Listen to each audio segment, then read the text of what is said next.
Assalamualaikum warahmatullahi wabarakatuh. Perkenalkan, nama saya Angguna Prilia dari Prodi S1 Pendidikan Matematika dengan NIM 0562211101.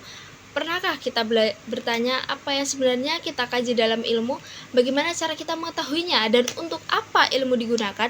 Tiga pertanyaan ini mewakili tiga cabang utama filsafat ilmu: ontologi, epistemologi, dan aksiologi. Dalam video singkat ini saya akan menjelaskan peran masing-masing dan bagaimana ketiganya membentuk fondasi filsafat ilmu secara utuh. Yang pertama yaitu ontologi. Ontologi menjawab pertanyaan, apa yang menjadi objek kajian ilmu? Apa hakikat realitas yang ingin kita pahami?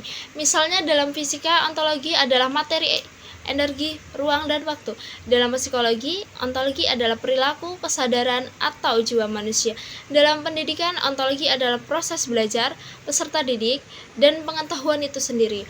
Ontologi menentukan batas-batas realitas yang dianggap ada dan layak dikaji oleh suatu ilmu. Tanpa ontologi, ilmu tidak tahu apa yang harus diteliti. Ontologi memberi pijakan bahwa dunia ini memiliki struktur yang dapat dipahami.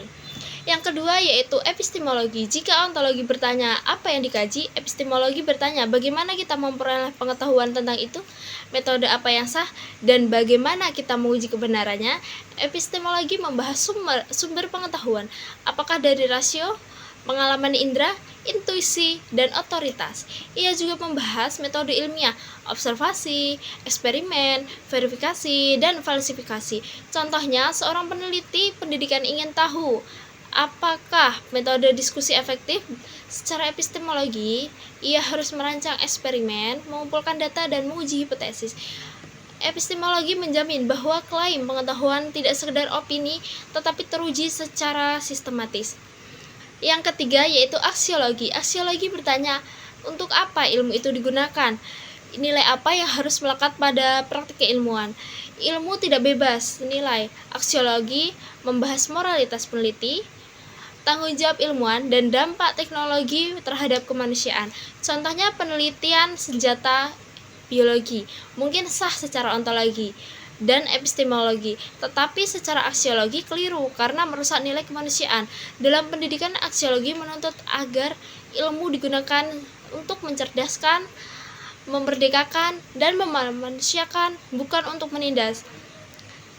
Ketiga pilar ini tidak berdiri sendiri, mereka saling terkait erat. Ontologi memberi apa yang dipelajari, epistemologi memberi bagaimana mempelajarinya, aksiologi memberi untuk apa dan dengan nilai apa ilmu itu digunakan. Sebab bangunan filsafat ilmu akan runtuh jika salah satu pilar tidak ada. Contoh nyata seperti jika seorang guru hanya fokus pada epistemologi metode pembelajaran tanpa ontologi hakikat murid, ia bisa kehilangan makna pendidikan. Jika tanpa aksiologi, ia bisa mengabaikan etika dalam penilaian. Maka memahami ketiganya secara terpadu, pendidikan kita bukan sekedar pengguna ilmu, tetapi pemikir ilmu yang kritis dan bertanggung jawab. Jadi kesimpulannya, ontologi, epistemologi, dan aksiologi membentuk dasar filsafat ilmu yang kokoh. Dengan ketiganya, kita tahu apa yang kita kaji, bagaimana mengkajinya, dan untuk apa, serta dengan nilai apa ilmu itu dijalankan. Sekian presentasi dari saya akhiri. Wassalamualaikum warahmatullahi wabarakatuh.